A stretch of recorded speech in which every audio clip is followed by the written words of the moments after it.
नमस्ते नमस्कार प्यारे बच्चों, कैसे हैं आप सभी। उम्मीद करती हूँ सभी बच्चे एकदम बढ़िया होंगे, एकदम मस्त होंगे, ज़बरदस्त और बहुत ही ज़्यादा मस्त होंगे। तो सभी प्यारे साथियों का मैं भावना भाटी स्वागत करती हूँ आपके अपने प्यारे से परिवार रोजगार विद अंकित एप्लीकेशन पर। तो सभी बच्चे क्लास के साथ जुड़ जाओ और क्लास को फिर हम अपनी शुरू करने वाले हैं। तो सभी बच्चे एकदम बढ़िया होंगे, एकदम मस्त होंगे, एकदम शानदार, एकदम ज़बरदस्त होंगे। तो आज हम अपने टॉपिक की बात करने वाले हैं सेल की। तो आगे आने वाले कल आप लोगों का जैसे फ्राइडे है, तो कोशिश करेंगे कि आज और कल आप लोगों का जो सेल है इसको हम बहुत अच्छे तरीके से ख़त्म कर पाए। ठीक है, तो टॉपिक को आ जाइए, शुरू कर लिया जाए। सबसे पहले आप लोग सभी मुझे बता दें, आप लोग मुझे सुन पा रहे हो क्या? सभी बच्चों को मेरी आवाज़ पहुंच रही होगी बिल्कुल। अगर सभी बच्चे मुझे सुन पा रहे हैं तो थम्स अप कर दो, है ना। सारे के सारे बच्चे अगर मुझे सुन पा रहे हैं तो आप थम्स अप कर दीजिए। सभी को गुड इवनिंग, गुड आफ्टरनून, सभी को राधे राधे।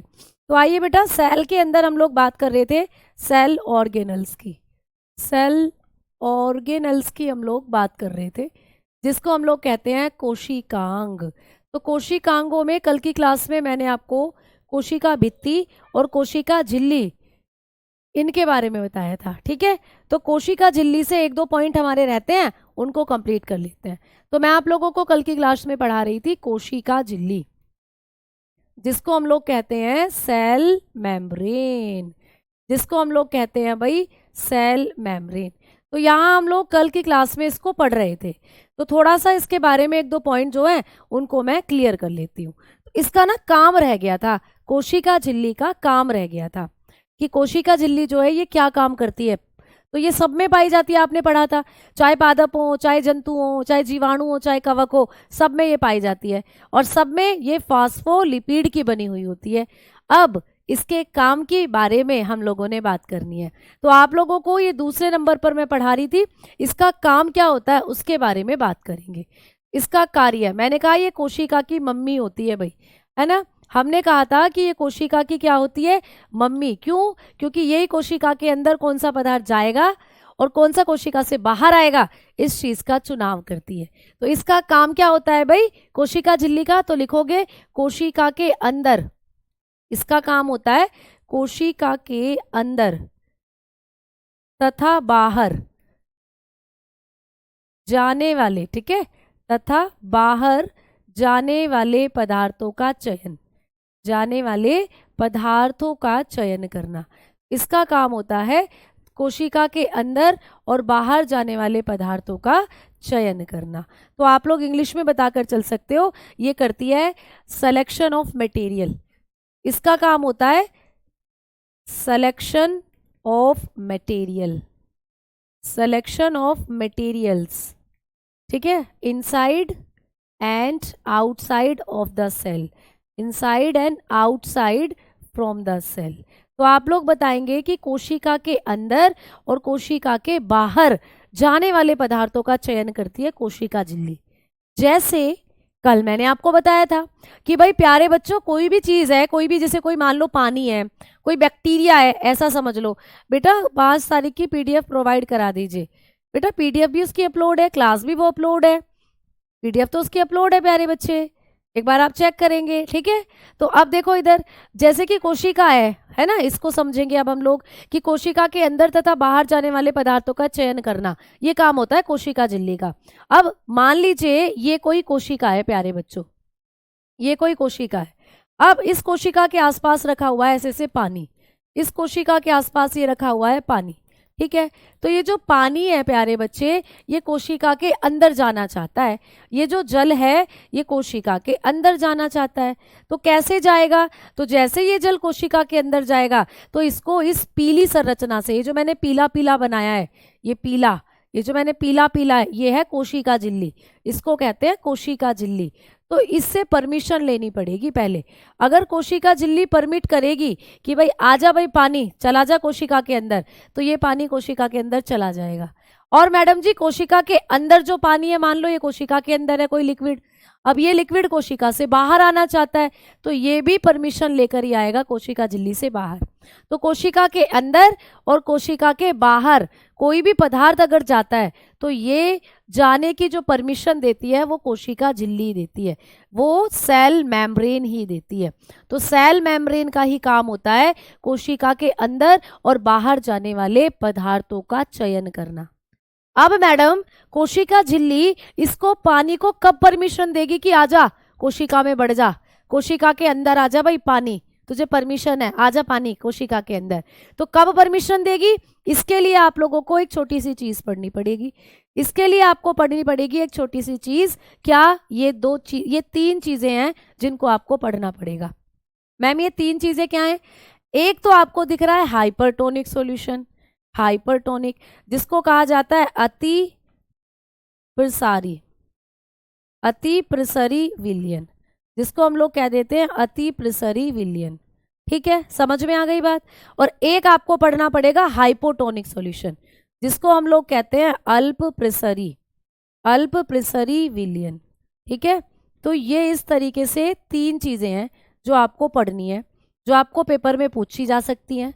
और मैम तीसरा क्या होता है? आइसोटोनिक समप्रसारी विलयन।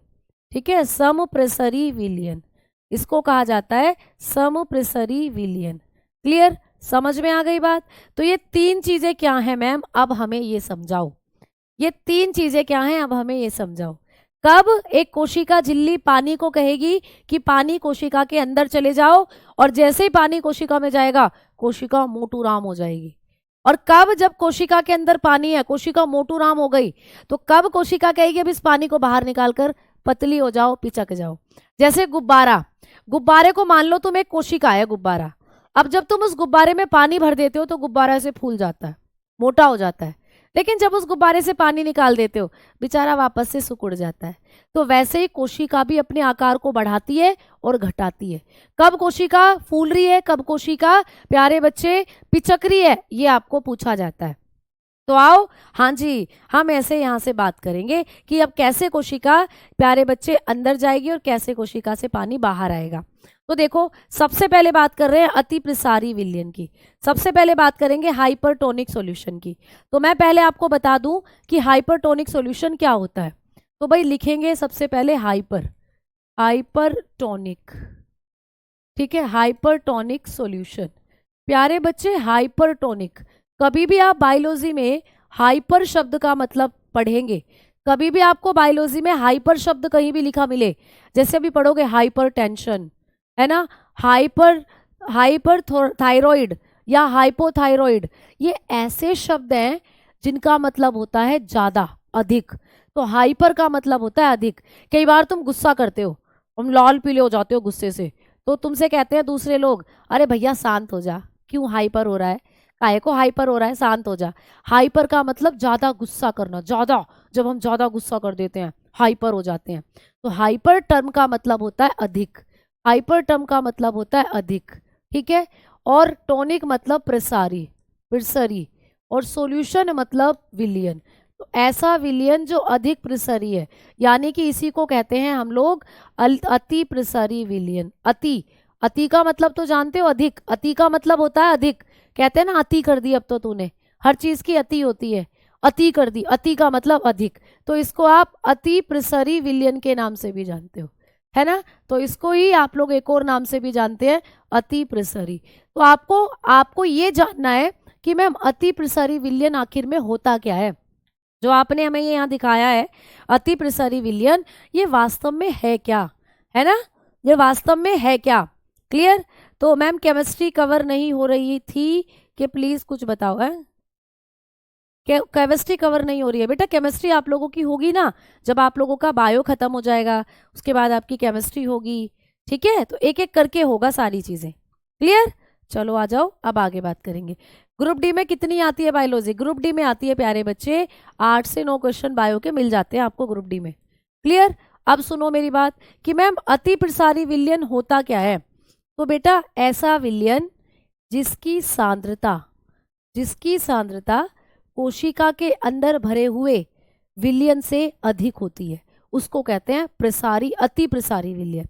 तो लिख दूं, चलो लिखेंगे, लिखेंगे ऐसा विलयन, ऐसा विलयन जिसकी सांद्रता, ठीक है, जिसकी सांद्रता, सांद्रता बोले तो अमाउंट, अमाउंट बोले तो कंसंट्रेशन, जिसकी सांद्रता कोशिका रस से अधिक होती है, कोशिका रस से अधिक होती है प्यारे बच्चे, ठीक है, उसको आप लोग क्या कहते हो, कोशिका रस से अधिक होती है, उसी को आप लोग क्या कहते हो, अति प्रसारी विलयन। Clear?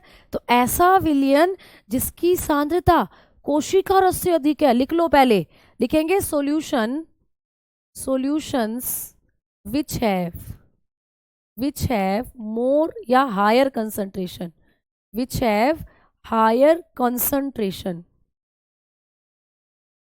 Higher concentration by cell sap, cell sap होता है कोशारस। अब मैम इस चीज को समझाओ हमें डायग्राम से, ठीक है बेटा। तो ऐसा विलयन जिसकी कंसंट्रेशन कोशिका रस से ज्यादा होती है, मान लो ये कोशिका है, ये कोशिका है बेटा, अब इसके अंदर भरा हुआ है ये रस, इस कोशिका के अंदर भरा हुआ है ये रस, लो भाई ये भरा हुआ, ये कोशिका के अंदर भरा हुआ है रस, ठीक है, लो ये भर दिया मैंने, ये कोशिका है आपकी और इसके अंदर ये रस भरा हुआ है। क्लियर? हाँ जी मैम समझ में आ गया। अब इस कोशिका को मैंने रख दिया एक विलयन में, मैंने इस कोशिका को रख दिया एक बर्तन में, रख दिया ऐसे इस कोशिका को, ये रख दिया मैंने इस कोशिका को एक बर्तन में। अब इस बर्तन में मैंने भर दिया पानी, तो लो ये जो नीले रंग से मैंने बनाया ये पानी बना दिया, ये नीले रंग से जो मैंने बनाया ये पानी है। इस कोशिका को मैंने रख दिया एक बर्तन में और बर्तन में मैंने भर दिया पानी। भाई पानी रे पानी तेरा रंग कैसा, इसमें मिला दो जैसा ये हो जाए वैसा, तो ये भर दिया, लो भाई मैंने इसमें पानी। आ गई बात समझ में? तो ये तो एक कोशिका है जो आपको दिख रही है रेड कलर की, ये कोशिका रखी हुई है ना, ये क्या है रेड कलर से जो दिख रही है ये कोशिका है बेटा, है ना, ये कोशिका है। और इसके अंदर ये एक सेल है बच्चा, और इसके अंदर ये जो व्हाइट व्हाइट तुम्हें दिख रहा है ये कोशारस है, ये है कोशारस, मतलब कोशिका के अंदर भरा हुआ रस, ये है कोशिका रस, इसी को कहते हो सेल सैप। तो ये कोशिका के अंदर भरा हुआ सैप है, रस है। और मैम ये जो नीला नीला दिख रहा है ये भाई पानी है, ये पानी है, ये वाटर है। अब होगा क्या, अब मैंने क्या कहा कि ऐसा विलयन जिसकी सांद्रता कोशिका रस से अधिक होती है, कोशिका रस से अधिक है सांद्रता, मतलब ये तो कोशिका रस है, इसकी सांद्रता तो कम है, मतलब इसकी सांद्रता तो लो है, यहाँ पर तो कंसंट्रेशन लो है, कम है, लेकिन ये जो पानी यहाँ पे भरा हुआ है, ये जो विलयन यहाँ पे भरा हुआ है, इसकी सांद्रता अधिक है, यहाँ पर सांद्रता क्या है, अधिक है। तो हमने क्या कहा कि ऐसा विलयन जिसकी सांद्रता कोशिका रस से अधिक होती है, जिसकी सांद्रता कोशिका रस से अधिक होती है, उसको कहते हैं हाइपरटोनिक सॉल्यूशन। तो ये जो पानी है ना, आपको पता है इसकी सांद्रता इससे अधिक है, ये कोशारस है और ये पानी है, तो पानी की सांद्रता इससे अधिक है बेटा, तो इसलिए ये जो पानी यहाँ पर है इसी को कहोगे हाइपरटोनिक सॉल्यूशन। तो जब भी कोशिका को किसी ऐसे विलयन में रखोगे जिसकी सांद्रता ज्यादा है कोशिका के अंदर पाने वाले लिक्विड से, तो कोशिका का लिक्विड क्या करेगा, कोशिका का जो लिक्विड है वो बाहर को निकलकर बहने लगेगा, ऐसे कोशिका का तरल ऐसे बाहर को जाने लगेगा, कम से अधिक की तरफ जाने लगेगा। कोशिका के जो रस है ये सारा का सारा रस इसके अंदर से निकलकर यहाँ जाने लगेगा, क्योंकि हमेशा याद रखना कि कम से ज्यादा की तरफ को बढ़ते हैं पार्टिकल, जो लिक्विड के पार्टिकल है वो कम सांद्रता से अधिक की तरफ को बढ़ते हैं। तो यहाँ सांद्रता कम है, यहाँ सांद्रता ज्यादा है, तो ये भी ज्यादा वाले की तरफ जाना चाहते हैं, तो ये इधर से निकलकर इधर को बढ़ने लग जाते हैं, तो सारा पानी कोशिका का बाहर निकल जाता है, सारा पानी कोशिका का बाहर निकलकर यहाँ मिल जाएगा। तो कोशिका कैसी हो जाएगी बताओ, जब कोशिका से सारा पानी निकल गया तो कोशिका सिकुड़ जाती है, कोशिका श्रिंक हो जाती है। तो यही तो पेपर में क्वेश्चन आता है कि जब कोशिका को अति प्रसारी विलयन में रखते हैं, अति प्रसारी से समझ जाना कि किसी ऐसे विलयन में रख रहे हैं जिसकी सांद्रता ज्यादा है, कोशिका से ज्यादा है, तो कोशिका के अंदर जो लिक्विड है वो सारा का सारा बाहर निकलकर अधिक सांद्रता वाले विलयन में जाकर मिल जाएगा। ठीक है, इनका मन नहीं लगता यहाँ, ये कहते हैं हम तो कम है, ये सामने वाला पानी कहता है, चिढ़ाता रहता है, मुझ में तो ज्यादा सांद्रता है। कोशिका से कहता रहता है मुझ में तो ज्यादा सांद्रता है, और कोशिका के अंदर जो लिक्विड है वो चिढ़ता रहता है बैठकर, तुझ में ज्यादा सांद्रता है, रुक जा, हम भी वहीं आ रहे हैं, रुक जाओ, अभी हम भी वहीं आ रहे हैं। तो कोशिका के जल, ये जो सेल सैप है, ये कहता है इससे पानी से कि रुक जा, मैं भी वहीं आ रहा हूँ। तो सारा का सारा पानी निकलकर भाग जाते हैं ज्यादा वाले के पास। तो कोशिका में तो कुछ नहीं रहता भैया, कोशिका का सारा पानी बाहर निकलकर पानी में मिल जाएगा और कोशिका श्रिंक हो जाएगी, कोशिका सिकुड़ जाती है। ठीक है, तो आपको पूछा जाएगा कि जब भी कोशिका को हाइपरटोनिक सॉल्यूशन में रखेंगे तो कोशिका पर क्या प्रभाव पड़ेगा? कोशिका सिकुड़ जाती है, याद रखना, कोशिका श्रिंक हो जाती है।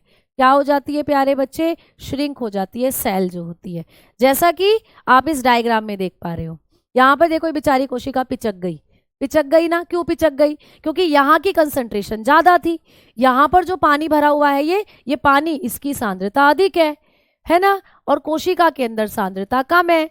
तो कम से सारे के सारे मॉलिक्यूल अधिक की तरफ को जाते हैं, तो सारे मॉलिक्यूल भाग जाते हैं अधिक की तरफ को, सारा पानी बाहर आ जाता है कोशिका का, कोशिका सिकुड़ जाती है। क्लियर? अब इसका उल्टा कैसे होगा? इसका उल्टा होता है अल्प प्रसारी विलयन में। तो मैम अल्प प्रसारी विलयन क्या है? आ जाओ इसे भी पढ़ते हैं। अल्प प्रसारी विलयन, दूसरी हेडिंग डालेंगे अल्प प्रसारी विलयन। मैम ये क्या है? चलो इसको भी पढ़ते हैं। अल्प प्रसारी, अल्प प्रसरी विलयन, ठीक है। अल्प प्रसरी विलयन कौन सा होता है भाई? इसको इंग्लिश में कहते हैं हाइपो। हाइपो देखो सेम से वर्ड है, हाइपर मतलब ज्यादा और हाइपो मतलब कम। अल्प का मतलब तो समझते हो, अल्प, अल्प मात्रा में मुझे एक लड्डू दे दो ना, अल्प सा दे दो, अल्प सा लड्डू, हिंदी में पढ़ते हो तुम, अल्प विराम, छोटा सा विराम। तो मतलब अल्प का मतलब होता है छोटा। अल्प आहारी, आपने कई बार सुना है जिन बच्चों को अच्छे से खाना नहीं मिलता तो उनको कह देते हैं बेचारे अल्पाहारी है, मतलब इनको कम खाना मिलता है। अल्प का मतलब कम, तो ऐसा विलयन जिसकी सांद्रता कम है। किससे कम है? कोशिका के अंदर भरे हुए लिक्विड से कम है। तो आ जाओ अल्प प्रसारी, हाइपोटोनिक सॉल्यूशन। हाइपोटोनिक सॉल्यूशन क्या होता है? हाइपोटोनिक सॉल्यूशन उल्टा हो जाएगा। ऐसा सॉल्यूशन प्यारे बच्चे लिखेंगे, ऐसा सॉल्यूशन, मजे मजे में पढ़नी है चीजें। ऐसा विलयन, ऐसा विलयन जिसकी सांद्रता, ठीक है, जिसकी सांद्रता कोशिका रस से कम होती है, कोशिका रस से कम होती है। इस बार कम है प्यारे बच्चे, पहले जो पढ़ा था उसमें ज्यादा थी, कम होती है। ठीक है, आप लोग बताएंगे कम होती है, उसी को हम लोग क्या कहते हैं? अल्प प्रसारी विलयन कहते हैं। तो ऐसा विलयन जिसकी सांद्रता कोशिका रस से कम होती है, तो लिखेंगे solution, solution which have less concentration, less concentration है भाई, less concentration by cell sap, by cell sap. Cell sap क्या है? जो कोशिका में भरा हुआ रस है वो होता है सेल सैप। अब फिर से समझते हैं भाई, ये कोशिका है, बिल्कुल ये कोशिका है, इस कोशिका के अंदर भरा हुआ है ये सेल सैप, ये भरा हुआ है इस कोशिका के अंदर सेल सैप। क्लियर? ये भरा हुआ है इसके अंदर सेल सैप। अब इसको हमने फिर से एक बर्तन में रख दिया भैया, लो फिर से इस कोशिका को एक बर्तन में रख दिया। इस बर्तन में ये पानी भरा हुआ है, ये भरा हुआ पानी, ये भरा हुआ भाई पानी। अब ये जो पानी है इसकी सांद्रता जो है इस बार कम है, इसकी सांद्रता इस बार कम है ना। तो हमने क्या पढ़ा कि यहाँ पर तो सांद्रता क्या है? कम है। यहाँ पर सांद्रता क्या है भाई? कम है। यहाँ पर जो सांद्रता है वो क्या है? कम है। चलो लिखते हैं कम है सांद्रता। यहाँ पर जो सांद्रता है वो कम है, लेकिन यहाँ पर जो सांद्रता है इस बार ज्यादा है। उल्टा हो गया, इस बार यहाँ पर मोर कंसंट्रेशन है, यहाँ पर कम है। तो मैंने कहा था हमेशा पार्टिकल ज्यादा की तरफ को बढ़ते हैं, चाहे वो पानी के हो चाहे वो कोशिका रस के पार्टिकल हो। तो कोशिका रस के पार्टिकल ने चिढ़ाना शुरू कर दिया इसको, पानी को, ये पानी है, पानी को चिढ़ाना शुरू करा, ओए होए पानी तेरी सांद्रता तो कम है, हमारी सांद्रता ज्यादा है। तो पानी चिढ़ गया, पानी ने कहा अच्छा ज्यादा है, अभी रुक जा वहीं आ रहा हूँ।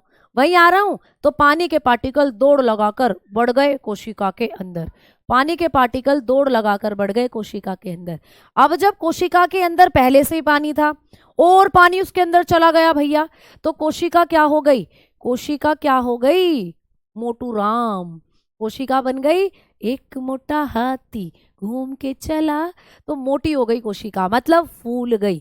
तो प्रश्न आएगा पेपर में कि जब कोशिका को एक अल्प प्रसारी विलयन में रखते हैं तो कोशिका पर क्या प्रभाव पड़ेगा, तो कोशिका फूल जाती है, कोशिका फूल जाती है बेटा, कोशिका क्या हो जाती है, आप बताओगे, कोशिका प्यारे बच्चे फूल जाएगी, स्वेल कर जाएगी, स्वेल हो जाती है कोशिका, कोशिका मोटी हो जाती है, फूल जाती है। समझ में आ गई बात। तो ये आपको चीजें हैं जो समझ कर चलनी है। तो बस इतनी सी याद करनी है कि अल्प प्रसारी मतलब कम कंसंट्रेशन में रखोगे तो कम से पानी के मॉलिक्यूल कोशिका के अंदर बढ़ जाएंगे ज्यादा में और कोशिका फूल जाएगी, और कोशिका को अति प्रसारी विलयन में रखोगे तो कोशिका के पार्टिकल कहाँ भाग जाएंगे, ज्यादा की तरफ, जहाँ ज्यादा लड्डू बट रहे होंगे तुम भी तो वहीं जाओगे, है ना, जहां ज्यादा पैसे बट रहे होंगे तुम भी तो वहीं जाओगे। तो कम से ज्यादा की तरफ को भागती है हर चीज। तो पानी के मॉलिक्यूल हो चाहे कोशिका रस के मॉलिक्यूल हो, वो हमेशा वहीं को भागेंगे जहां ज्यादा कंसंट्रेशन होगी। तो प्यारे बच्चे ये सारा कंसंट्रेशन का खेल है। तो आपने पढ़ लिया कि कोशिका को अल्प प्रसारी विलयन में रखेंगे कोशिका फूल जाती है। इसका एग्जाम्पल किशमिश बहुत पूछा जाता है। किशमिश, जब आप लोग किशमिश को, प्याले बच्चे जो रेजिन्स होते हैं इनको पानी में रखते हो, रात भर किशमिश को पानी में भिगो दो तो किशमिश सुबह तुम्हें मोटे हुए लिखते हैं। भैया भिगोए थे तुमने पिचके हुए किशमिश पानी में और किशमिश हो गए मोटू राम।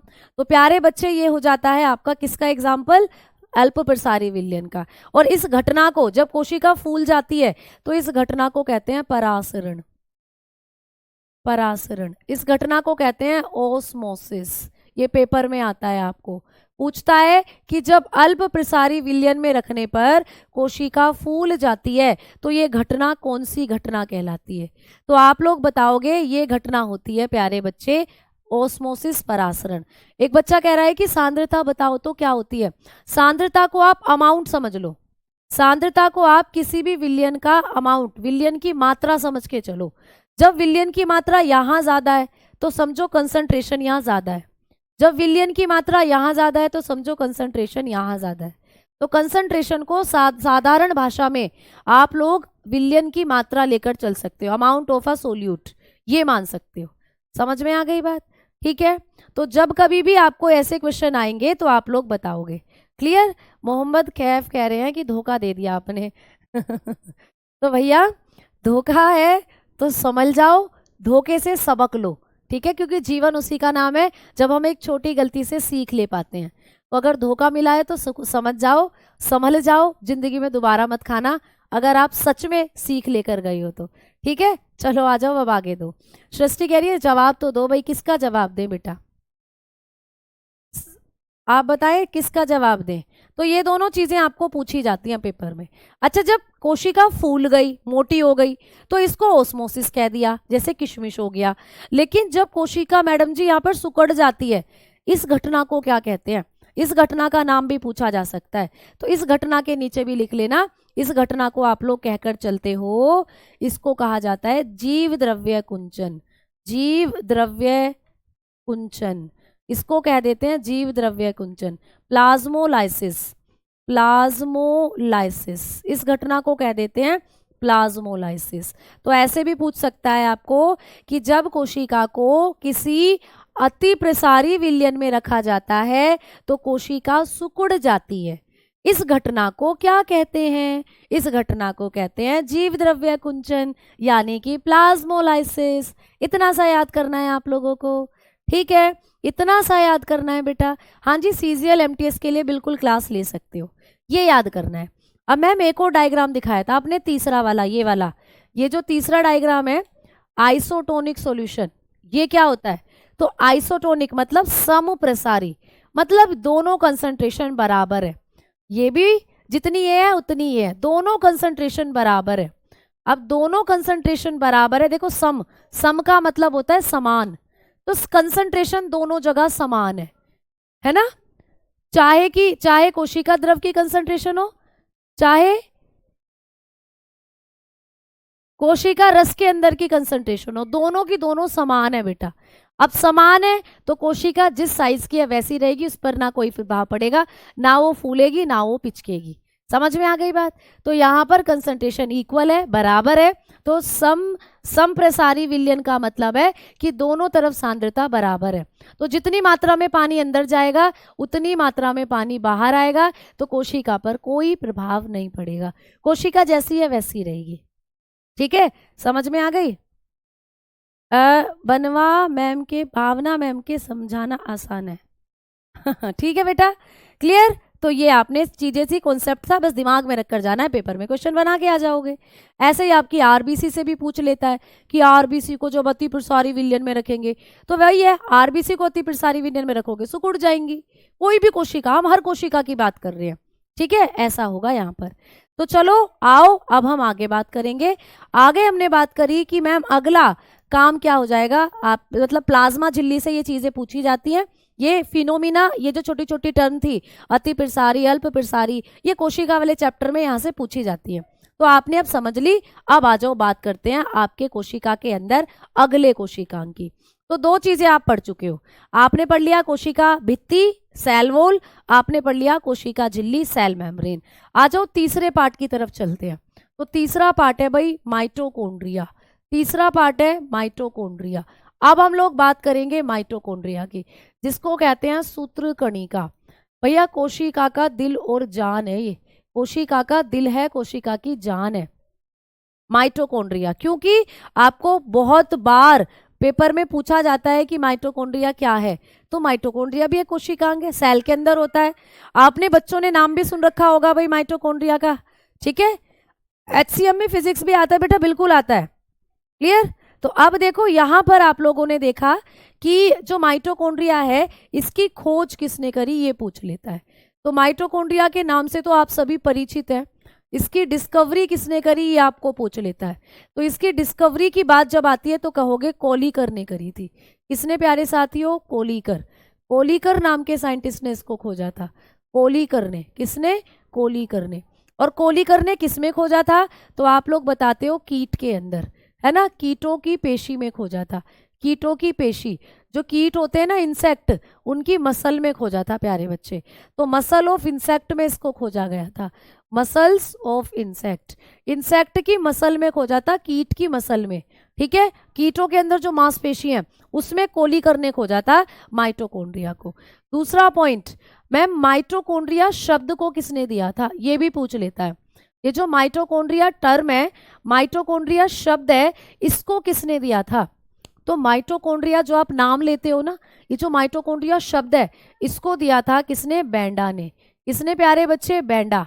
गैंडा से याद कर लेना, बैंडा।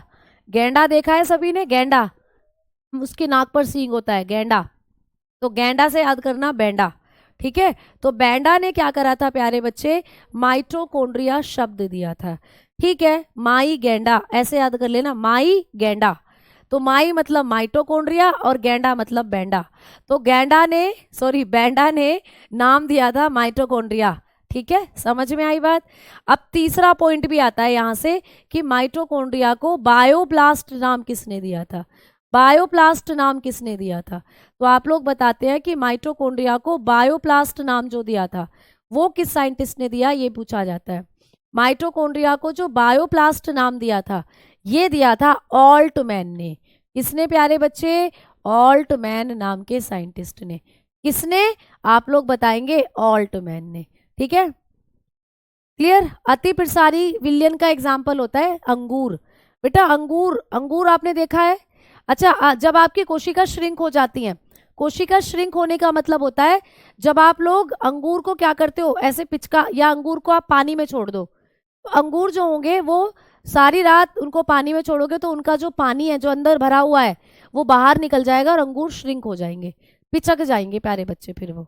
ठीक है, तो ऐसे करके आप बता सकते हो। आपका उदाहरण है आपकी आरबीसी, इसका उदाहरण है आरबीसी। आरबीसी को जब आप अति प्रसारी विलयन में रखते हो तो ये श्रिंक हो जाएंगी बेटा, पानी में रखने पर आरबीसी श्रिंक हो जाएंगी, सिकुड़ जाएंगी। ठीक है, चलो। तो ऑल्टमैन ने क्या कहा था प्यारे बच्चे? ऑल्टमैन जो थे, इन्होंने माइटोकॉन्ड्रिया को बायोप्लास्ट नाम दिया था। ठीक, क्लियर। हाँ जी, अपलोड करेंगे क्वेश्चन सैटरडे में, जो आपको क्विज मिलेगी उसमें आपके बायोलॉजी के क्वेश्चन होंगे, अब तक जो टॉपिक करा दिए मैंने उनके। ठीक है, आ जाओ। अब बात करते हैं कि मैम माइटोकॉन्ड्रिया को किस नाम से जाना जाता है। तो माइटोकॉन्ड्रिया को हम लोग पावर हाउस कहते हैं, कोशिका का ऊर्जा गृह। बहुत बार प्रश्न बना है, कोशिका का ऊर्जा गृह किसको कहा जाता है? इसी को कहते हैं कोशिका का ऊर्जा गृह। तो कौन सा कोशिकांग है जिसे कोशिका का ऊर्जा गृह कहते हैं? आप कहोगे माइटोकॉन्ड्रिया को। तो बताकर चलना है known as power house of the cell. तो भैया ये कोशिका का पावर हाउस है। ठीक है, जैसे आपके घर में जब बिजली चली जाती है ना, जब आपके घर में बिजली चली जाती है तो पावर देने का काम कौन करता है? इन्वर्टर। इन्वर्टर आपके घर की बिजली को चलाता है फिर जब बिजली भाग जाती है। वैसे ही पूरी कोशिका जब खाना बना लेती है, उस खाने से जो ऊर्जा संचित होती है वो कहाँ होती है? माइटोकॉन्ड्रिया में। तो पूरी कोशिका को चलाने का काम माइटोकॉन्ड्रिया कर रहा है। पूरी कोशिका की जो ऊर्जा है, जैसे तुमने स्त्री मूवी देखी थी, स्त्री मूवी में पूरी स्त्री की शक्ति उसकी चोटी में थी प्यारे बच्चे, है ना। तो स्त्री की शक्ति किसमें थी? उसकी चोटी में। स्त्री कल मत आना, ठीक है, तो स्त्री तुम मत आना। तो भैया जो स्त्री थी उसकी शक्ति उसकी चोटी में थी। सेम वैसे ही पूरी कोशिका की ऊर्जा, पूरी कोशिका की शक्ति जो है वो माइटोकॉन्ड्रिया में होती है। क्लियर, समझ में आ गई बात? क्लास सही नहीं चल रही है? क्या हो गया क्लास में? क्या क्लास नाराज हो रही है? जल्दी बताओ। मेरे सामने भी क्लास चल रही है, मैं तो देख पा रही हूँ बिल्कुल सही चल रही है। खून का पीएच मान कितना होता है बेटा? मैंने आपको बताया था 7.4 होता है खून का पीएच मान। जब आपने ब्लड वाला चैप्टर करा था तो आपने करा था। ठीक है, चलो, आपकी शक्ति भी इन्वर्टर है। ठीक है बेटा, तो समझ में आई? हाँ जी, सीजीएल क्लियर होगा क्या बेटा? सीजीएल क्लियर करना है तो सिर्फ बायो ही थोड़ी ना पढ़ के होगा, मैथ्स भी करना होगा, इंग्लिश भी करनी होगी, जीएस भी करनी होगी, तब बिल्कुल होगा क्लियर। ठीक है, चलो आ जाओ, अब आगे बात करते हैं। ठीक है, अब हम चल रहे हैं कि तो इसीलिए इसको कहा जाता है कोशिका का ऊर्जा गृह। अब अभी हम माइटोकॉन्ड्रिया के बारे में ही बातें कर रहे हैं। माइटोकॉन्ड्रिया को ऊर्जा गृह क्यों कहते हैं? क्योंकि इसमें एटीपी का संचय होता है। एटीपी का संचय माइटोकॉन्ड्रिया में होता है। ठीक है, ये पूछा जाता है। एटीपी का संचय कहाँ होता है? सूत्रकणिका में होता है। सूत्रकणिका ही कहते हैं माइटोकॉन्ड्रिया को। ठीक है, तो आप लोगों को पूछता है ये क्वेश्चन कि जो एटीपी होते हैं इनका संचय कहाँ होता है? एटीपी कहाँ इकट्ठा होते हैं? एटीपी कहाँ स्टोर करके रखे जाते हैं? जैसे तुम्हारे पास अगर पैसा है तो उस पैसे को आप अपने घर में तिजोरी में स्टोर करके रखते हो, वैसे ही जो एटीपी है वो कोशिका का पैसा है। कोशिका के पास एटीपी है, धन दौलत जो भी है। जैसे आप अपने जीवन में सब कुछ पैसे के लिए करते हो, अब आप मेहनत कर रहे हो अपने जीवन को चलाने के लिए, अपने जीवन यापन के लिए आप मेहनत कर रहे हो जिससे आपकी नौकरी लगे, आपको पैसा मिले, है ना। तो हम सब पैसे के लिए मेहनत कर रहे हैं, अपने पैसे को तिजोरी में संभाल कर रखते हैं। तो वैसे ही पूरी कोशिका जो मेहनत कर रही है ऊर्जा के लिए कर रही है, ऊर्जा के लिए, क्योंकि ऊर्जा से ही वो काम कर पाएगी, किसी शरीर को चला पाएगी। तो वो पूरी ऊर्जा जो है जिस रूप में रहती है वो एटीपी है, और एटीपी को ही रखा जाता है माइटोकॉन्ड्रिया में। तो माइटोकॉन्ड्रिया एक तिजोरी भी है प्यारे बच्चे, जिसमें एटीपी रखे रहते हैं। एटीपी जिसको कहते हो आप एडिनोसिन ट्राइफॉस्फेट, अभी लिखवाऊंगी, तो पहले लिख लो ATP store in mitochondria. ATP stored in mitochondria. तो माइटोकॉन्ड्रिया के अंदर ही क्या होता है? एटीपी स्टोर होते हैं प्यारे बच्चे। ठीक है, तो माइटोकॉन्ड्रिया के अंदर क्या होता है? एटीपी स्टोर होते हैं। अब एटीपी क्या है, चलिए बात करते हैं एटीपी के बारे में। एटीपी, इनसे क्या क्या क्वेश्चन बनते हैं? सबसे पहला पॉइंट बनता है कि एटीपी की फुल फॉर्म बता दो। बता दो, मैंने बता दी आपको एटीपी की फुल फॉर्म। आप कहोगे एटीपी की फुल फॉर्म आइसोटोनिक भी लिखवाओ मैम। बेटा आइसोटोनिक लिखवा तो दिया कि ऐसा विलयन जहाँ पे सांद्रता बराबर होती है, ये रहा बेटा, मैंने लिखवा दिया, ये रहा। तो यहाँ पर जो सांद्रता है वो बराबर होती है, बस इसके बारे में इतना याद रखना है। जो आपके शरीर में होता है, नॉर्मली आपकी जो सेल है वो आइसोटोनिक सॉल्यूशन में रहती हैं, क्योंकि ना उनके पास सांद्रता कम है ना ज़्यादा, तभी तो वो इक्वल है, जो उनकी फाइनली शेप है उसमें रहती हैं। तो आपकी ऐसा विलयन जिसकी सांद्रता बराबर होती है उसी को कहते हो आइसोटोनिक सॉल्यूशन। तो सिंपल सी बात, इसके बारे में इतना ही लिखना है बस। तो कोशिका पर कोई इफेक्ट नहीं पड़ेगा, ना कोशिका सिकुड़ेगी, ना कोशिका मोटी होगी, ना पतली होगी, कुछ नहीं। जो एक्चुअल साइज है, जो कोशिका का वास्तविक साइज है, वास्तविक साइज जो है कोशिका का, वास्तविक आकार जो है उसी में रहेगी अपनी कोशिका जो होती है। रियल जो शेप है कोशिका की उसी में रहती है फिर ये कोशिका। समझ में आ गई? इतनी सी बात थी इसके बारे में। चलो आ जाओ, एटीपी के बारे में बात कर रहे हैं अब हम लोग कि मैम एटीपी क्या होते हैं। एटीपी की फुल फॉर्म होती है, आप लोग बताते हो, एडिनोसिन ट्राइफॉस्फेट। ठीक है, adenosine triphosphate, adenosine triphosphate, triphosphate ये होता है एटीपी की फुल फॉर्म। एडिनोसिन ट्राइफॉस्फेट ऐसी हिंदी में रहती है। ठीक है, एडिनोसिन, एडिनोसिन ट्राइफॉस्फेट, आप बताएंगे ट्राइफॉस्फेट, ये होता है एटीपी की फुल फॉर्म, एडिनोसिन ट्राइफॉस्फेट। ठीक है, अब ये जो एटीपी है इसको मैम एक और नाम से जाना जाता है। बिल्कुल, एटीपी को कहते हैं कोशिका का ऊर्जा सिक्का। ये प्रश्न आता है पेपर में आपको कि कोशिका का ऊर्जा सिक्का किसे कहते हैं। ऊर्जा सिक्का कहते हैं एटीपी को। ठीक है, तो इसको कोशिका का ऊर्जा सिक्का कहते हैं बेटा। समझ में आ गई बात? इसको क्या कहा जाता है? कोशिका का ऊर्जा सिक्का कहते हैं। इसको कहते हैं energy currency of, energy currency of cell. ठीक है, तो इसको कहते हैं एनर्जी करेंसी ऑफ सेल। तो ये कोशिका का ऊर्जा सिक्का है। मतलब जैसे मैंने कहा कि हम लोग अपने पैसे जब रखते हैं तो रुपया पैसे की फॉर्म में रखते हैं, है ना, भारत में हम लोग रुपया है हमारी करेंसी। वैसे ही जो कोशिका के अंदर एनर्जी होती है वो एटीपी के रूप में होती है, इसीलिए एटीपी को कहते हैं एनर्जी करेंसी ऑफ सेल। ये कोशिका का ऊर्जा सिक्का है। ठीक है, तो इसको आप कोशिका का ऊर्जा सिक्का कहते हो। यहाँ ब्रैकेट में लिख रही हूँ, कई बार ऊर्जा इकाई के नाम से भी इसको जाना जाता है, कई बार ऊर्जा इकाई भी कह देते हैं। तो कुछ भी आए पेपर में, ऊर्जा इकाई लिखा हुआ है यानी एनर्जी यूनिट लिखा हुआ है या ऊर्जा सिक्का लिखा हुआ है, बात किसके बारे में हो रही है? बात हो रही है इसके एटीपी के बारे में। तो एटीपी जो होते हैं इनको ही आप लोग कोशिका का एनर्जी करेंसी, ऊर्जा सिक्का कहते हो, और इन्हीं को आप कोशिका की ऊर्जा इकाई भी कहते हो। बस नाम का अंतर है, कई बार ऊर्जा सिक्का के नाम से पूछ लेता है, कई बार ऊर्जा इकाई के नाम से पूछ लेता है। तो ये होता है एटीपी, जिसके बारे में आपको याद रखना है। ये कहाँ बनते हैं? माइटोकॉन्ड्रिया में। आओ अगला पॉइंट पढ़ेंगे माइटोकॉन्ड्रिया के बारे में। जो माइटोकॉन्ड्रिया होता है प्यारे साथियों, इसके बारे में नेक्स्ट पॉइंट क्या है कि माइटोकॉन्ड्रिया एक दोहरी झिल्ली कोशिकांग है। ठीक है, तो ये कैसा होता है? दोहरी झिल्ली कोशिकांग होता है, दोहरी झिल्ली कोशिकांग है बेटा। तो माइटोकॉन्ड्रिया दोहरी झिल्ली नुमा कोशिकांग है। दोहरी झिल्ली नुमा कोशिकांग मतलब इसके चारों तरफ दो झिल्ली है, दोहरी झिल्ली नुमा कोशिकांग होता है ये माइटोकॉन्ड्रिया डबल मेम्ब्रेन का होता है बच्चा, डबल मेम्ब्रेन। इसको ना सर्दी ज़्यादा लगती है। अब जिसको सर्दी ज़्यादा लगती है तो भैया वो क्या करेगा? वो तो डबल डबल रिजाई ओढ़कर सोएगा ना। जैसे तुम्हें ज़्यादा सर्दी लगती है तो तुम कहते हो मम्मी कंबल भी डाल दो हमारे ऊपर रिजाई भी डाल दो, तो भैया कंबल भी ओढ़ लिया, रजाई भी ओढ़ ली, दो झिल्ली हो गई।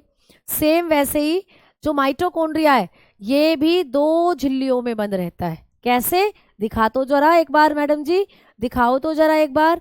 तो चलो देखते हैं माइटोकॉन्ड्रिया को। भैया रुक जा, माइटोकॉन्ड्रिया कहाँ भागा जा रहा है? ये होता है देखो माइटोकॉन्ड्रिया, ये है माइटोकॉन्ड्रिया। तो इसको अगर आप देखते हो ये है कोशिका का पावर हाउस। ठीक है, और इसी के अंदर आपको एटीपी जो है स्टोर होते हुए दिखेंगे। अब ये माइटोकॉन्ड्रिया दो झिल्ली से बना है। तो एक तो होती है देखो इसके अंदर ये जो तुम्हें दिख रही है ये इसकी इनर मेम्ब्रेन है। ठीक है, देखो ये रही इनर मेम्ब्रेन, ये इसकी आंतरिक झिल्ली है, आंतरिक झिल्ली। ठीक है, अंदर वाली झिल्ली है, और ये हो जाती है इसकी बाहर वाली झिल्ली। ठीक है, देखो आंतरिक झिल्ली को अगर आप देख पा रहे हो तो ये जो पीले पीले रंग से आपको दिख रही है ना अंदर, ये जो पीले पीले रंग से दिख रही है ये इसकी आंतरिक झिल्ली कही जाती है। लेकिन यहीं पर आप लोग अगर देखेंगे नीचे की तरफ तो ये इसकी आउटर मेम्ब्रेन हो जाती है, बाह्य झिल्ली। ये हो जाती है इसकी बाह्य झिल्ली।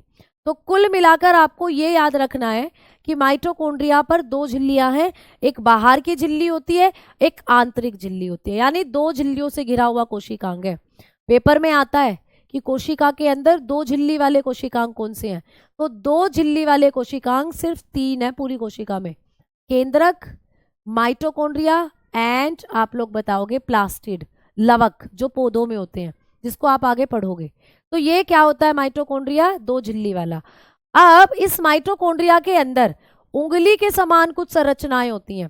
देखो ये जो तुम्हें दिख रही है वाइट वाइट, ये क्या है, ये उंगली के जैसी संरचनाएं हैं, जैसे आपकी उंगलियां होती हैं। इनको कहते हैं हम क्रिस्टी। इनको क्या कहते हो, क्रिस्टी। तो पेपर में आता है कि क्रिस्टी कहाँ होते हैं, तो आप कहते हो क्रिस्टी माइटोकॉन्ड्रिया में होते हैं और उंगली के समान होते हैं। किसके समान होते हैं, अंगुली के समान होते हैं बेटा, जैसे कोई उंगली होती है, जैसे कोई हमारी फिंगर होती है, ऐसी संरचना होती है जिन्हें कहते हैं क्रिस्टी। और बेटा इसके अंदर देखो पानी पानी सा दिख रहा होगा, ये पानी पानी सा दिख रहा होगा, तो बेटा ये पानी पानी सा है, एक तरल, इसको कहते हैं मैट्रिक्स। तो माइटोकॉन्ड्रिया के अंदर एक तरल भरा रहता है जिसको हम लोग मैट्रिक्स कहते हैं। क्वेश्चन कैसे बनेगा, क्वेश्चन ऐसे बनेगा कि माइटोकॉन्ड्रिया के अंदर एक तरल पाया जाता है, ये तरल क्या है, तो आपने कहा माइटोकॉन्ड्रिया के अंदर एक तरल होता है जिसको हम मैट्रिक्स कहते हैं। या क्वेश्चन ऐसे बनेगा कि भाई माइटोकॉन्ड्रिया में उंगली के समान जो संरचनाएं हैं उनको क्या कहते हैं, तो उंगली के जैसी संरचनाएं होती हैं क्रिस्टी, जिनको आप कहते हो क्रिस्टी।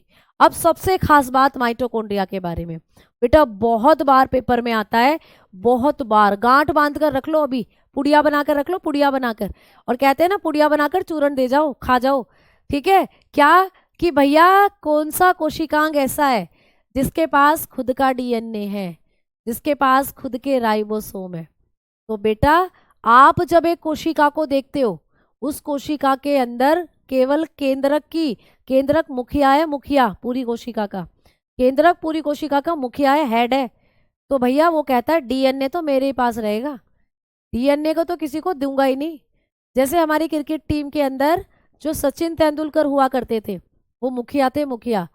जिस टीम में सचिन तेंदुलकर थे वो टीम कभी हार ही नहीं सकती थी। तो वैसे ही हमारे क्रिकेटर कहते थे कि हम अपनी तरफ सचिन तेंदुलकर को रखेंगे, ये कभी हमें हारने ही नहीं देगा। तो वैसे पूरी कोशिका का जो मुखिया है वो केंद्रक है, और भैया सचिन तेंदुलकर क्या है, डीएनए। तो सचिन तेंदुलकर जहाँ थे, कहाँ थे सचिन तेंदुलकर, हमारी मुख्य क्रिकेट टीम के अंदर थे, मेन क्रिकेट टीम जो थी हमारी इंटरनेशनल जो खेलती थी उसमें रखते थे सचिन, रखा था सचिन तेंदुलकर को, तभी हमारी टीम इंटरनेशनल जीत कर आती थी। वैसे ही आपकी जो कोशिका है उसके अंदर केंद्रक है और केंद्रक के अंदर है डीएनए, तो केंद्रक के अंदर ही रहता है डीएनए, ठीक है। लेकिन ये माइटोकॉन्ड्रिया कहता है कि मुझे भी डीएनए चाहिए, मेरा भी हक है डीएनए पर, तो कुछ मात्रा में डीएनए इसके पास भी है। तो आपको कभी भी पूछे कि कोशिका का कौन सा कोशिकांग है जिसके पास डीएनए होता है, दिख रहा है लाल लाल रंग में, तो ये माइटोकॉन्ड्रिया का डीएनए है। और डीएनए है तो भैया इसने अपने पास राइबोसोम भी रख लिए, तो राइबोसोम। देखो बड़े अच्छे से समझना, एक चीज समझाने वाली हूँ, एक चीज समझाऊंगी बेटा, ठीक है। गलत बात है, इंग्लिश नहीं बोलते आप। अरे भैया इंग्लिश को कैसे बोला जाएगा, ये बताओ मुझे, इंग्लिश कैसे बोल सकते हैं हम, क्या कोई और दूसरा टीचर आपको इंग्लिश में भी पढ़ाता है? भैया मैं माइटोकॉन्ड्रिया कर रही हूँ इतनी देर से, माइटोकॉन्ड्रिया को ही तो माइटोकॉन्ड्रिया इंग्लिश में कहा जाता है, और भैया डीएनए को तो डीएनए कहा जाता है। इंग्लिश यहाँ पर सारी चीज़ें लिखी हुई है, मैंने तो इसीलिए हिंदी में भी लिखा है आपको, इंग्लिश में ये सारी चीज़ें देख लो भैया। अब फिर भी कहोगे कि इंग्लिश नहीं लिखी हुई, तो कैसे चलेगा, ठीक है। आ जाओ आगे बात करते हैं। अब बड़े ध्यान से समझना एक चीज़ आप लोग, ठीक है। Listen to me carefully guys, everybody listen to me carefully, ठीक है। Imagine this is your cell, this is your cell and this is your nucleus, okay, this is a cell and inside this is a nucleus. What is it? It is a nucleus of cell, nucleus, ठीक है। ऐसे पढ़ाऊं क्या? अब बच्चा ये बताओ ऐसे पढ़ाऊं क्या? इंग्लिश नहीं बोलते, गलत बात है भैया, भारत देश में रह रहे हो, भारतीय हो, इतनी तो अंग्रेजी समझते हो, बाकी सारी चीज़ों को तो मैं बाइलिंगुअल अभी तक लिखवाती आ रही हूँ। एक भी ऐसा चीज या एक भी ऐसी लाइन बता दो जो मैंने आपको क्लियरली सिंगल लिख दी हो, इंग्लिश में ना लिखी हो। जब हिंदी लिखती हूँ तो हिंदी में बोलती हूँ, जब इंग्लिश लिखती हूँ तो इंग्लिश में बोलती हूँ। When I am writing Hindi, then I tell you the sentence in Hindi. मैं आपको बताती हूँ वो सेंटेंस हिंदी में।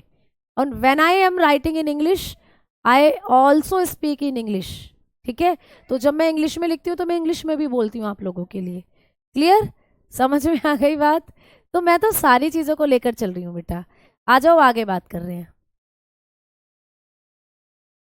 स्क्रीनशॉट नहीं ले सकते बेटा आप यहाँ पे एप्लीकेशन के अंदर, स्क्रीनशॉट नहीं ले सकते। तो आ जाओ, अब हम बात करते हैं कि इमेजिन करो ये आपकी सेल है बेटा। ठीक है, दिस इज योर सेल। मैं बार बार सेल ही बोल रही हूँ, कोशिका तो मैं बोल भी नहीं रही हूँ। बेचारे हिंदी वालों को कहना चाहिए कि कभी कभी हिंदी भी बोल दो, कभी कभी माइटोकॉन्ड्रिया को सूत्री कणिका भी बोल दो, है ना, कभी डीएनए को डीएनए भी बोल दो। डीएनए तो कह रहा है हिंदी इंग्लिश दोनों में एक। तो बेटा आ जाओ बात करते हैं। ये आप लोगों का न्यूक्लियस है, केंद्रक है। अब जब डीएनए की बात होती है तो डीएनए यहाँ बैठा रहता है। DNA present in nucleus. DNA जो होता है वो केंद्रक के अंदर होता है बेटा। ठीक है, लेकिन आपको अभी अभी मैंने कहा, एज्यूम करो ये आप लोगों की कोशिका के अंदर माइटोकॉन्ड्रिया है। This is mitochondria. ये क्या है बच्चा? माइटोकॉन्ड्रिया है। तो ये है प्यारे बच्चे माइटोकॉन्ड्रिया। ये हो जाता है आपका सूत्री कणिका। तो ये सूत्र कणिका है। तो मैंने अभी भी कहा कि यहाँ पर भी कुछ मात्रा में आपको डीएनए मिलेगा, यहाँ पर भी आपको कुछ मात्रा में डीएनए मिलेगा। तो जब भी आपको पूछेगा कि इस पूरी सेल के अंदर जो मेन डीएनए है, जो मुख्य डीएनए है, वो कहाँ है? तो भैया मुख्य डीएनए तो यही है, केंद्रक के अंदर। मेन डीएनए जो होता है it is placed in nucleus. ये तो कहाँ है बेटा? न्यूक्लियस के अंदर है। बट जब हम बात करते हैं दूसरे डीएनए की, या ऐसा डीएनए जो स्मॉल अमाउंट में है, छोटी मात्रा में है, तो वो आपको माइटोकॉन्ड्रिया में भी देखने को मिलेगा। तो माइटोकॉन्ड्रिया के पास भी डीएनए होता है और साथ में राइबोसोम भी होते हैं। ठीक है, साथ में क्या होते हैं? राइबोसोम भी होते हैं। तो जो आपका माइटोकॉन्ड्रिया है इसके पास डीएनए और राइबोसोम दोनों होते हैं। तो पेपर में बहुत बार प्रश्न बना है कि कौन सा कोशिकांग है जिसके पास खुद का डीएनए और आरएनए होता है। ठीक है, समझ में आ गई? आगे बात करें, चलो। अब हम लोगों ने बात करी कि मैम अच्छा डीएनए यहाँ हो गया पहले नंबर पर, दूसरे नंबर पर यहाँ हो गया, क्या कहीं तीसरे नंबर पर भी डीएनए है? तो है। कहाँ? ऐसे मान लीजिए ये है क्लोरोप्लास्ट, मान लीजिए ये है हरित लवक, हरित लवक जिसको आप कहते हो क्लोरोप्लास्ट, ये है क्लोरोप्लास्ट। तो बेटा क्लोरोप्लास्ट के अंदर भी होता है डीएनए। ठीक है, chloroplast also have its own DNA. तो ये थर्ड पार्ट हो गया, तीसरी जगह हो गई जहाँ डीएनए होता है। तो ओवरऑल पूरी सेल के अंदर 3 ऐसी जगह है जहाँ आपको डीएनए मिलता है। कहाँ कहाँ? केंद्रक में मिलता है, न्यूक्लियस में, दूसरा माइटोकॉन्ड्रिया में, है ना, सूत्री कणिका के अंदर, और तीसरा आपको क्लोरोप्लास्ट में मिलता है। यानी कि प्यारे बच्चे क्या कहाँ मिलता है? आप लोग बताकर चलते हो, हरित लवक में मिलता है। ठीक है, क्लियर? चलो आ जाओ, आगे बात करेंगे। ये फिगर बनाना है बेटा, समझने के लिए बना सकते हो, बाकी मैंने आपको समझाने के लिए बनाया, आप इससे समझ गए होंगे। आओ अब आगे बात करते हैं। तो आ जाओ, मैं ये सारे फैक्ट आपको लिखवा देती हूँ माइटोकॉन्ड्रिया वाले सेक्शन के अंदर। तो फिर माइटोकॉन्ड्रिया समझो आपका खत्म। तो हमने बात करी कि माइटोकॉन्ड्रिया दोहरी झिल्ली से बना है, ये आपने पढ़ लिया। अगला पॉइंट लिखेंगे माइटोकॉन्ड्रिया के बारे में, तो लिखेंगे सूत्र कणिका के पास, सूत्र कणिका, सूत्र कणिका में स्वयं का डीएनए, स्वयं का डीएनए तथा राइबोसोम पाए जाते हैं, तथा राइबोसोम पाए जाते हैं। ठीक है, तो यहाँ पर आप लोगों के दोनों चीजें पाई जाती हैं, इस बात को याद रखोगे। तो लिखेंगे आप लोग mitochondria have its own DNA, mitochondria have, mitochondria have it's on DNA. ठीक है, डीएनए एंड राइबोसोम। तो माइटोकॉन्ड्रिया के पास खुद का राइबोसोम और डीएनए होता है। पॉइंट क्लियर हो गया भाई सभी बच्चों का? ठीक है, तो ऐसे करके आपको यहाँ से माइटोकॉन्ड्रिया के बारे में इतने फैक्ट्स हैं जो याद करने हैं। 2-3 फैक्ट और लिखवा देती हूँ बेटा। माइटोकॉन्ड्रिया जो होता है इसी में ही वायवीय श्वसन की क्रिया होती है। एरोबिक रेस्पिरेशन, जब ऑक्सीजन की प्रेजेंस में रेस्पिरेशन करती है हमारी कोशिका, तो वो माइटोकॉन्ड्रिया में ही होता है। तो ये भी पूछ लेता है कि वायवीय श्वसन की क्रिया कहाँ होती है, तो वायवीय श्वसन जो होता है वो माइटोकॉन्ड्रिया में होता है। ठीक है, वायवीय श्वसन की क्रिया माइटोकॉन्ड्रिया में होती है।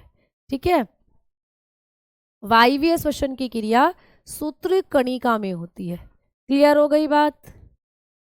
तो जब कभी भी आप सांस लेते हैं, जब कभी भी आप रेस्पिरेशन करते हैं तो रेस्पिरेशन का जो प्रोसेस है ओवरऑल, जो एयर है, ऑक्सीजन है, ग्लूकोज है, वो आपके माइटोकॉन्ड्रिया में ही जाकर क्या होगा, बर्न। तो आप बताओगे वायवीय श्वसन की क्रिया सूत्र कणिका में होती है। Aerobic respiration, aerobic respiration, aerobic respiration take place in mitochondria, take place in mitochondria. तो माइटोकॉन्ड्रिया में ही वायवीय श्वसन की क्रिया होती है। ठीक है, क्लियर? All clear? बताओ जल्दी से, सारी चीजें क्लियर है यहाँ तक, है ना भाई? मैम ये क्या होता है बेटा? वायवीय श्वसन, जब मैं आपको रेस्पिरेशन वाला चैप्टर पढ़ाऊंगी ना, तो वहां मैं अभी आपको ये पढ़ाऊंगी चीजें कि रेस्पिरेशन क्या होता है। तो जब आपकी सेल रेस्पिरेशन करती हैं, एयर ऑक्सीजन की प्रेजेंस में रेस्पिरेशन करती हैं, तो वो माइटोकॉन्ड्रिया में ही होगा। ठीक है, तो ये भी पॉइंट आप लोगों को याद रखना है। क्लियर? चलो, मैं सबकी बात सुनूंगी ही तो भैया पढ़ाऊंगी कब, ये बताओ मुझे।